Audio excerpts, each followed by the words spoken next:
Students, आज हम गद्य खंड का प्रथम अध्याय नेताजी का चश्मा करेंगे। फर्स्ट चैप्टर है इसका नेताजी का चश्मा, जो स्वयं प्रकाश जी द्वारा रचित है। स्वयं प्रकाश कवि जी इसमें देशवासियों के बारे में बता रहे हैं कि आज भी लोगों में देशभक्ति की भावना विद्यमान है। हालदार साहब को हर 15वें दिन कंपनी के काम के सिलसिले में उस कस्बे से गुजरना पड़ता था। कस्बा बहुत बड़ा नहीं था जिसे पक्का मकान कहा जा सके, वैसे कुछ ही मकान, और जिसे बाजार कहा जा सके वैसा एक ही बाजार था। हालदार साहब बड़े प्रतिष्ठित, बड़े सम्मानित व्यक्ति थे। हर 15 दिन के बाद वो कस्बे से गुजरते थे। कस्बे को ना तो हम पूरा शहर कह सकते हैं ना गांव कह सकते हैं। तो कस्बा क्या था, बहुत बड़ा नहीं था। पक्का मकान मीन्स उसको हम कच्चे मकान की भी उपमा नहीं दे सकते थे और पूरी तरह पक्का भी नहीं कह सकते थे। बस कुछ ही मकान थे वहाँ पर जिसे हम बाज़ार कह सकते थे। और ऐसा ही वहाँ कस्बे में एक बाज़ार था। कस्बे में एक लड़कों का स्कूल, एक लड़कियों का स्कूल, एक सीमेंट का छोटा सा कारखाना, 2 ओपन एयर सिनेमा घर और एक ठो नगर पालिका भी थी। कस्बे में क्या क्या था, लड़कों और लड़कियों का स्कूल था, सीमेंट का कारखाना था, सिनेमा घर जो थे वो ओपन एयर मीन्स ऊपर से खुले थे, और एक ठो नगर पालिका, ठो मीन्स मुख्य, जो मेन नगर पालिका थी तो कुछ ना कुछ करती भी रहती थी। कभी कोई सड़क पक्की करवा दी, कभी कुछ पेशाब घर बनवा दिए, कभी कबूतरों की छतरी बनवा दी, तो कभी कभी सम्मेलन करवा दिया। इसी नगर पालिका के किसी उत्साही बोर्ड के प्रशासनिक अधिकारी ने एक बार शहर के मुख्य बाजार के मुख्य चौराहे पर नेताजी सुभाष चंद्र बोस की एक संगमरमर की प्रतिमा लगवा दी। यह कहानी उसी प्रतिमा के बारे में है, बल्कि उसके भी एक छोटे से हिस्से के बारे में। कहते हैं नगर पालिका म्यूनिसिपल कमेटी का क्या काम होता है, कभी लाइट्स का प्रबंध करना, पानी का प्रबंध करना। तो ऐसा ही वहाँ पे भी क्या था, सड़कों की मरम्मत करवाना, सड़कें पक्की करवा दिए, कभी पेशाब घर बनवा दिए, कभी कबूतरों के लिए छतरी बनवाई, और कभी कभी सम्मेलन। नगर पालिका के किसी उत्साही बोर्ड ने, नगर पालिका में किसी बोर्ड के एक प्रशासनिक एक अधिकारी को काम दिया गया कि शहर के मुख्य बाजार के चौराहे पर नेताजी सुभाष चंद्र बोस की प्रतिमा लगानी है, मूर्ति लगानी है। उन्होंने वो संगमरमर की मूर्ति लगवा दी। संगमरमर मीन्स सफ़ेद पत्थर, उसकी मूर्ति लगवाने की उनको ऑर्डर आया, उन्होंने लगवा दी। ये पूरी की पूरी कहानी उसी मूर्ति के बारे में है। मूर्ति के एक छोटे से हिस्से के बारे में। पूरी बात तो अब पता नहीं, लेकिन लगता है देश के अच्छे मूर्तिकारों की जानकारी नहीं होने और अच्छी मूर्ति की लागत अनुमान और उपलब्ध बजट से कहीं बहुत ज़्यादा होने के कारण काफ़ी समय ऊहापोह और चिट्ठी पत्री में बर्बाद हुआ होगा, और बोर्ड की शासनावधि समाप्त होने की घड़ियों में किसी स्थानीय कलाकार को ही अवसर देने का निर्णय किया गया होगा।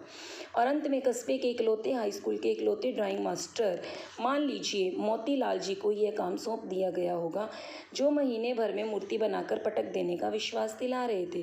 पूरी बात तो अब पता नहीं, कहते पूरी बात तो नहीं पता प्रशासनिक अधिकारी ने इतनी जल्दबाजी में कैसे, पर इतना जरूर पता है कि उस अधिकारी को देश के अच्छे मूर्तिकारों का पता नहीं था, और अच्छी मूर्ति की क्या कीमत होती है, कितना बजट लगेगा, उसको ये भी अंदाज़ा नहीं था। उसे ऐसा लगा, इसी चक्कर में ही उसका बहुत सारा समय बीत गया। काफ़ी समय ऊहापोह है उलझनों में, चिट्ठी पत्री, बड़े अधिकारियों को लेटर लिखने में ही उसका बर्बाद हुआ हो गया।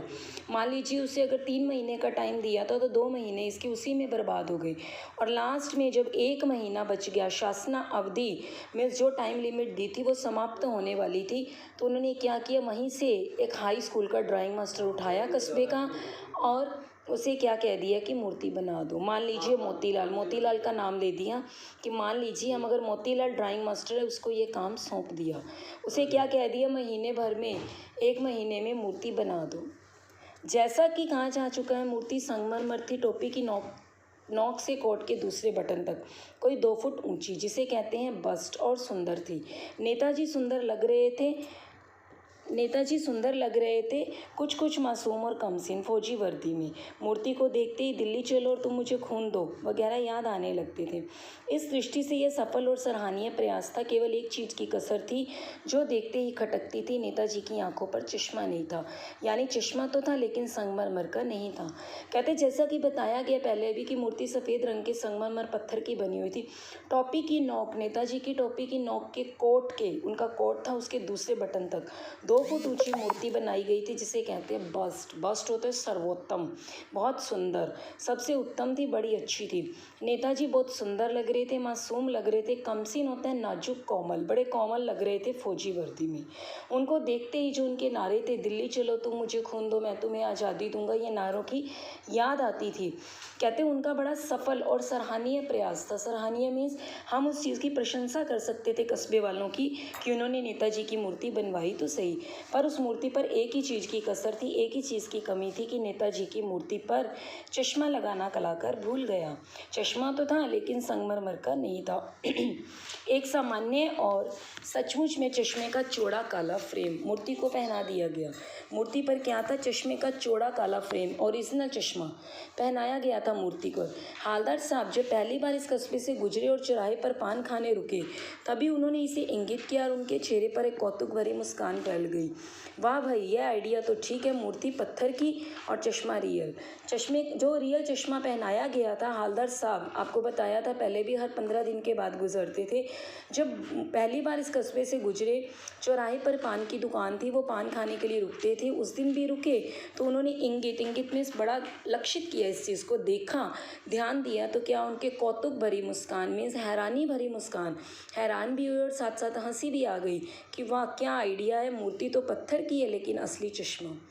जीप कस्बा छोड़कर आगे बढ़ गई, तब भी हालदार साहब इस मूर्ति के बारे में ही सोचते रहे और अंत में इस निष्कर्ष पर पहुंचे कि कुल मिलाकर कस्बे के नागरिकों का यह प्रयास सराहनीय ही कहा जाना चाहिए। महत्व मूर्ति के रंग रूप या कद का नहीं, उस भावना का है, वरना तो देशभक्ति भी आजकल मजाक की चीज़ होती जा रही है। जीप पर आए थे हालदार साहब, जीप ने जैसे ही कस्बा छोड़ा आगे बढ़ी। हालदार साहब उसी मूर्ति के बारे में सोच रहे थे और लास्ट में इस कंक्लूजन निष्कर्ष पर पहुंचे कि सबसे ज़्यादा कस्बे के नागरिकों का यह प्रयास सराहनीय मीन्स इसकी प्रशंसा की जानी चाहिए कि उन्होंने मूर्ति बनवाई तो सही, उनमें देशभक्ति की भावना है तो सही। महत्व कहते इस चीज़ की इम्पोर्टेंस नहीं है कि मूर्ति का रंग कैसा है, रूप कैसा है या किस कद की है, भावना का है। कहते वरना आजकल क्या करते हैं लोग, देशभक्तों का मजाक उड़ा रहे हैं। दूसरी बार जब हालदार साहब उधर से गुजरे तो उन्होंने मूर्ति में कुछ अंतर दिखाई दिया। ध्यान से देखा तो पाया कि चश्मा दूसरा है। पहले मोटे फ्रेम वाला चौकोर चश्मा था, अब तार के फ्रेम वाला गोल चश्मा है। हालदार साहब का कौतुक और बड़ा, वाह भाई क्या आइडिया है, मूर्ति कपड़े नहीं बदल सकती लेकिन चश्मा तो बदल ही सकती है। अब दूसरी बार जब हालदार साहब गुजरे, उन्हें मूर्ति में डिफरेंस दिखाई दिया, उन्हें मूर्ति में कुछ अंतर दिखाई दिया। ध्यान से देखा, उन्होंने क्या देखा कि चश्मा तो दूसरा है। पहले मोटे फ्रेम वाला ओरिजिनल चश्मा था, अब तार के फ्रेम वाला पतला चश्मा है। उनका कौतुक, उनकी हैरानी और बढ़ गई। उन्होंने कहा वाह बहुत बढ़िया आइडिया है कि मूर्ति कपड़े तो नहीं बदल सकती पर वो चश्मा तो बदल सकती है। जब तीसरी बार गुजरे फिर नया चश्मा था। हालदार साहब को आदत पड़ गई हर बार कस्बे से गुजरते समय चौराहे पर रुकना, पान खाना और मूर्ति को ध्यान से देखना। एक बार जब कौतूहल दुर्दमनीय उठा तो पान वाले से ही पूछ लिया, क्यों भाई क्या बात है, यह तुम्हारे नेताजी का चश्मा हर बार बदल कैसे जाता है। उनको आदत पड़ गई थी चौराहे पर रुककर पान खाना, फिर नेताजी की मूर्ति को देखना। अब जब कौतूहल दुर्दमनीय, कौतूहल होता है हैरानी, दुर्दमनीय जिसको दमन करना मुश्किल हो जाए, दबाना, जब हैरानी की बात हम अपने मन में दबा ना सकें, तो उन्होंने पान वाले से पूछ लिया कि तुम्हारे नेताजी का चश्मा हर बार कैसे बदल जाता है। पान वाले के खुद के मुंह में पान ठूसा हुआ था। वह एक काला मोटा और खुशमिजाज आदमी था। हालदार साहब का प्रश्न सुनकर वह आंखों ही आंखों में हंसा, उसकी तौन थिरकी। पीछे घूमकर उसने दुकान के नीचे पान थूककर अपनी लाल काली बत्तीसी दिखाकर बोला, कैप्टन चश्मे वाला करता है। क्या करता है? हालदार साहब कुछ समझ नहीं पाए। चश्मा चेंज कर देता है, पान वाले ने समझाया। क्या मतलब, क्यों चेंज कर देता है? हालदार साहब अब भी नहीं समझ पाए। कोई गिराक आ गया समझो, उसको चौड़े चौखट चाहिए, तो कैप्टन किधर से लाएगा? तो उसको मूर्ति वाला दे दिया, फिर उधर दूसरा बिठा दिया। पान वाले से जब पूछा, पान वाले के मुंह में पान ठूसा हुआ था, काला मोटा और खुशमिजाज व्यक्ति था। कहते वो हंसा, उसने तौन थिरकी में, जैसे वो हंसता था उसका पेट भी साथ में हिलता था। पीछे घूमा, उसने पान को थूका और फिर लाल काली बतीसी, उसके दांत लाल काले हो गए थे पान खाकर। तो कहते ये रोज़ कैप्टन चश्मे वाला ये करता है चश्मा चेंज। तो वो कहते क्यों करता है चेंज वो चश्मा? हालदार साहब को बात समझ में नहीं आई। वो कहते कोई ग्राहक आ गया, कैप्टन चश्मे वाले के पास अगर कोई ग्राहक आ गया तो उसको चौड़े चश्मे चाहिए, तो कैप्टन किधर से लाएगा? मीन्स कैप्टन ने जो नेताजी की मूर्ति पर लगाया होता है चश्मा, वो उतार लेता है और दूसरा चश्मा लगा देता है। उधर दूसरा बिठा दिया मीन्स उधर दूसरा लगा देता है। अब हवलदार साहब को बात कुछ कुछ समझ में आई। एक चश्मे वाला है जिसका नाम कैप्टन है, उसे नेताजी की बगैर चश्मे वाली मूर्ति बुरी लगती है, बल्कि आहत करती है, मानो चश्मे के बगैर नेताजी को असुविधा हो रही हो। इसलिए वे अपनी छोटी सी दुकान में उपलब्ध गिने चुने फ्रेमों में से एक नेताजी की मूर्ति पर फिट कर देता है। लेकिन जब कोई ग्राहक आता है, उसे वैसी फ्रेम की दरकार होती है जैसा मूर्ति पर है। कहते हैं हवलदार साहब की बात अब समझ में आ गई।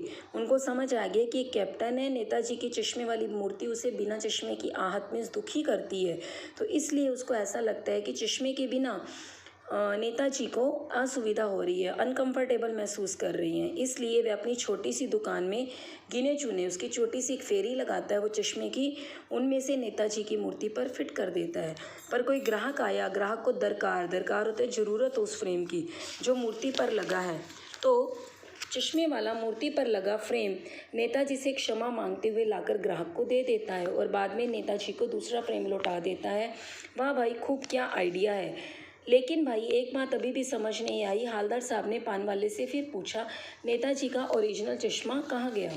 वो कहते हैं कि ग्राहक को वो चश्मा दे देता है। फिर हवलदार साहब पूछते हैं कि जो ओरिजिनल चश्मा था, जब मूर्ति बनाई गई थी, वो चश्मा कहाँ गया? पान वाला दूसरा पान मुंह में ठूस चुका था। दोपहर का समय था, दुकान पर भीड़ भाड़ अधिक नहीं थी। वे फिर आंखों ही आंखों में हंसा, उसकी तौन थिरकी, कत्थे की डंडी फेंक पीछे मुड़कर उसने नीचे पीक थूकी और मुस्कुराता हुआ बोला, मास्टर बनाना भूल गया। अब पान वाला दूसरा पान ठूस चुका था मन में, अपने मुंह में, और दोपहर का समय था, भीड़ भी नहीं थी। वो जैसे ही हंसा, उसका पेट भी हिला। उसने अपने मुंह की जो पीक थी वो थूकी और बोला कि मास्टर बनाना भूल गया।